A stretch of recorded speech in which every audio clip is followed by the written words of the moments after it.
This is the Water Quality Association podcast. If we look at the numbers, if you go and look on the WQA website, the prediction for the U.S. Industry is predicting a 4.6% increase in 2026, completely based off of the correlation to housing starts. Canada, unfortunately, is actually predicted to be declined a little bit. That's Keith Johnson from Ecowater Systems talking about WQA's Cross-Correlation Report, a great tool for running your water treatment business. And welcome to the podcast from the Water Quality Association, the leading voice of the residential, commercial, and industrial water treatment community. I'm Wes Bleed. You can find us at WQA.org. In this episode, we look at how closely the water treatment industry tracks with the broader economy, and can that relationship help businesses plan ahead? I'll be discussing the report with Brianna Poczatek, WQA's Technical Affairs Manager, and Keith Johnson of Ecowater, who chaired the task force behind the report. We'll look at how industry data and external economic indicators are being used to identify meaningful correlations, assess trends, and provide forward-looking insight for WQA members. Plus, we'll have our WQA tip. It's all coming up on the Water Quality Association podcast.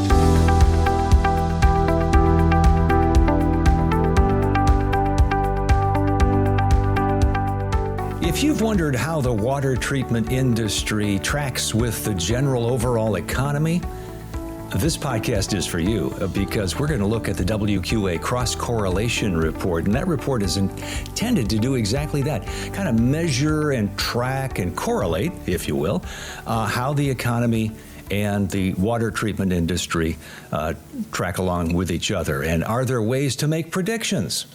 And joining us are WQA's Technical Affairs Manager, Brianna Poczatek, and Keith Johnson from Ecowater, who chaired the cross-correlation task force that developed this new tool for WQA members. So both of you, very, very glad to see you. Thanks for joining us on the podcast. Thanks for the invite. Appreciate it. Thanks for having us.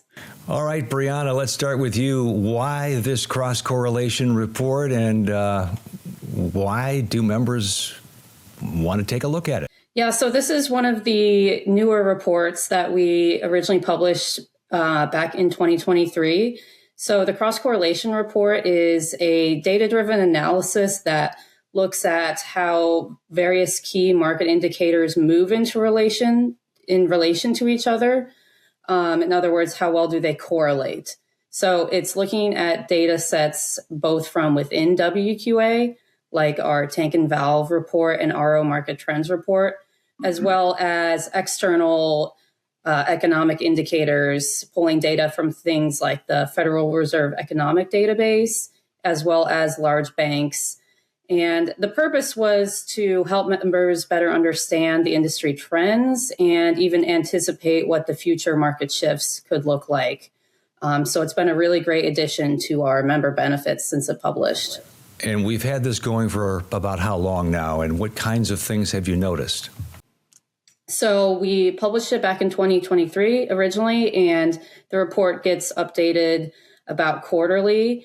And it has been interesting to see how the various models that we have in a report change over time. So you might see that certain trends are more closely correlated in certain quarters, and then they might start to move apart as time moves along or become more closely correlated. It's a bit of a tongue twister. But yeah, it's been very interesting to track so far, and we're excited to continue to track in the future. And Keith, as I mentioned in the introduction, you were instrumental in getting this thing launched as part of the task force that was involved. I know the task force met for a good while to get this all together and try to figure out what were the data sets that you wanted to look at, and how was that going to be tracked, and how did that all get correlated together. So I kind of like to toss it back to you now that you're looking back on all of that. What has it produced in your mind that's been maybe a little surprising, but also pleasing to you? Yeah, so we looked at a lot of things. We had a whole task force looking at this, of course, and we said, okay, we had a bunch of information from the industry, right? We know the valve shipments and the tank shipments and RO shipments. We have some really good data. And our goal is, what do we correlate against, right? What else is out there that's public information that we can see how our industry correlates against other things? And we looked at the stock market, right? And we looked at some other public information of store comps for large retailers. And, obviously we even correlate our own data, right? Look at the software valves and ROs and comparing how they how they compare as well. And so those are the that aren't statistician. We look at R values, right? R value is how you correlate. A 0 meaning they don't correlate at all, and a 1 being perfect. And so we're always looking for things that correlate the best. Get as close to 1 as possible. Anything over 0.7 is really good. And so we always look for those type of things. And we had a lot of success. We had a lot of things that didn't work out, right? We looked at certain things in stock market as an example, didn't correlate at all. Okay, let's not look at that. We're looking for areas that do correlate well, and what can we utilize that? And some of the things that came out of it is, durable goods, for example, they correlated very well. Housing starts correlate incredibly well. And again, we have data for the ROs and the tank shipments back to 1989. So we have really old data, and we can look at how it is historic. Not just this last year, but how does this look for the last 15 years kind of thing? And we come up with some really good information that, the industry can use to not only, it's interesting, right, but also try to predict where we're going to go long term as well. So to me, that's the most exciting part of it. All right, so stepping back for just a second, you mentioned housing trends or housing data. So if I were a member and I saw the housing trend report come out for the month of, let's just say January, I might be able to discern from that what the impact is going to be on the water treatment industry? Yeah, absolutely. So again, the correlation of these, again, I mentioned before, our value of 0.1 is or 1 is perfect, and anything above 0.7, it's like a 0.9 or 0.95. So it tracks incredibly close for decades, that close. And so yes, the housing industry does a very good job of predicting what's going to happen in the next year or two. And so with that prediction, we can predict what our industry is going to do. If we look at the numbers, if you go and look on the WQA website, the prediction for the U.S. Industry is predicting a 4.6% increase in 2026, completely based off of the correlation to housing starts. Canada, unfortunately, is actually predicted to be declined a little bit. They're looking for a decline of 8% in 2026. But again, it helps all of us as an industry kind of plan and look forward based off these predictions. So it might inform you as to whether or not you think it's time to expand or hire? Absolutely. Got to ramp up, got to hire some people, or, hey, maybe we hold back a little bit here, keep with what you have today, and maybe it isn't the time to invest, but next year will, right? The predictions even go out 2 years. We can see 2027's correlations. The U.S. is predicted to grow 8% in 2027. So if you look at that, there's planning going forward based off all these correlations. Sounds fantastic, and as Brianna mentioned, a great benefit for members. And we'll get into this, Brianna, a little bit later about how you access the report. But I just want to know, based either Brianna or Keith, how has the pandemic and the supply chains and all of the things that happened, 5 years ago, we were talking about all of this. Does that continue to play out in any of these statistics? We see some of it, and I think the whole industry saw a big lift in COVID, right? COVID was good for the industry, right? We saw a lot of increase in sales off of that. Unfortunately, it did pull some sales forward, right? Not everybody buys a water software every year, so we saw some pretty significant growth in the COVID 2021 of almost 20%. Then we did see some declines afterwards, but we're kind of back to normal terms. So looking at it now, we talked about the growth of 4 or 5%. That's kind of historic. That's kind of where we're back to. So yes, we pulled sales forward, but we're back to normal growth trends for the industry. I'll just add that on the commercial industrial side, because we are also tracking some of those larger water treatment equipment sales. We kind of saw the opposite, where on the residential side, like Keith mentioned, we had that big increase. The commercial side, we saw a decrease, as a lot of businesses were shutting down during the pandemic.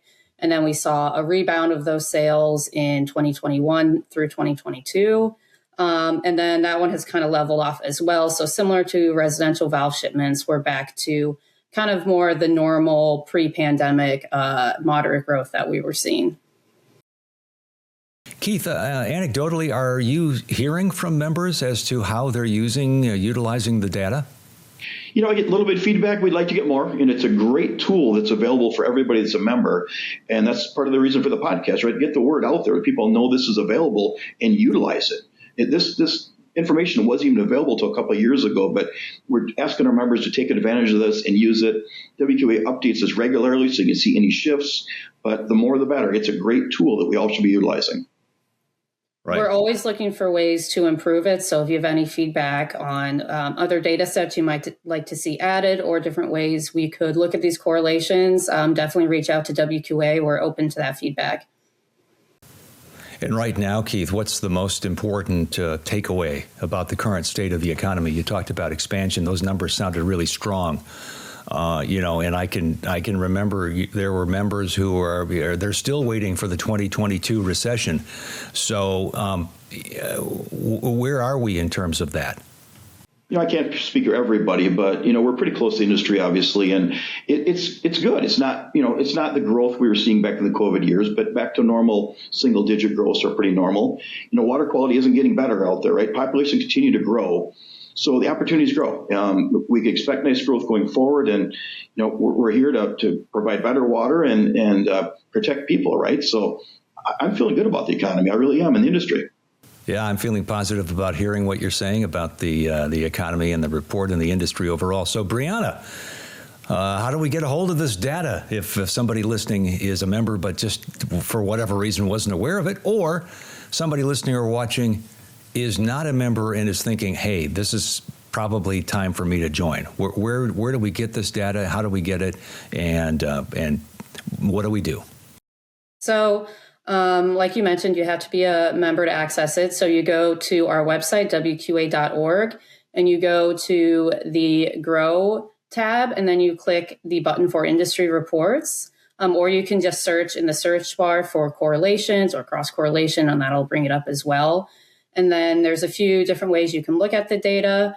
We have a sort of summary report that talks about the big takeaways. Or if you're really data-driven and want to get down to that level, we have various Excel spreadsheets that can be downloaded as well, where you can really get into all the different calculations and graphs and things like that. And then to keep posted on when it's updated, we do include an update in our weekly newsletters whenever we have new data in the report. So make sure that you look at those newsletters to stay up to date on when those updates are occurring. All right. Well, it's exciting. Will this data, by the way, be any point of discussion at the convention in Miami Beach? So, there will be a session where we talk about the various industry reports and the updates. So, definitely plan to come and attend that event. It should be a great session. All right. Hey, I want to thank you both, Keith and Brianna, for bringing this information to us, and again for highlighting the value to WQA members and how they can take advantage of it. So many, many thanks for joining us, and we look forward to more reports in the future. Appreciate it, Wes. Thanks very much. Thanks, Brianna, and it's a great tool. Everybody take advantage of it. Yeah, thanks so much.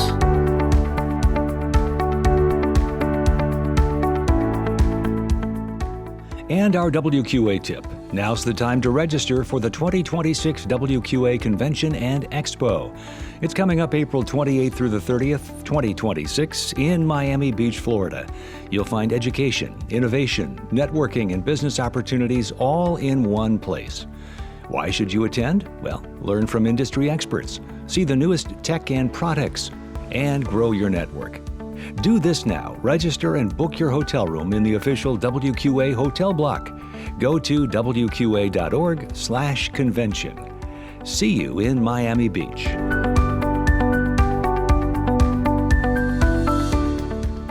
Thanks for joining us for the Water Quality Association podcast. Learn more about water and water filtration at our consumer website, betterwatertoday.org. And learn more about professional certification, the Gold Seal Product Certification Program, and how you can become a member at WQA.org.